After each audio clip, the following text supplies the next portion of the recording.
ఘనంగా టామ్స్ ఆధ్వర్యంలో ఉగాది ఉత్సవాలు. టామ్స్ ఆధ్వర్యంలో ఉగాది ఉత్సవాలు మైలాపూర్ బాలాజీ నగర్లో మంగళవారం సాయంత్రం ఘనంగా జరిగాయి. ఇందులో టామ్స్ వ్యవస్థాపకులు గొల్లపల్లి ఇజ్రాయిల్, రాష్ట్ర అధ్యక్షులు ఎన్ విజయకుమార్, రాష్ట్ర ప్రధాన కార్యదర్శి ఎన్ ఐజయ్య, రాష్ట్ర కోశాధికారి ఆర్ జయరాజ్ పాల్గొన్నారు.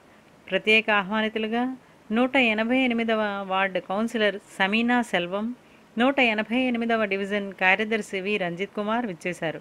అలాగే బాలాజీనగర్ నిర్వాహకులు B Penchalaiah, CH Tirupal, R Subramani, T Subbaiah, E Devadas, N Vijay Kumar, K Venkataramanaiah, Y Arogyadas, committee సభ్యులు G Daniel, V Nehemiah, G Hazarataiah, V Venkatrao పాల్గొన్నారు.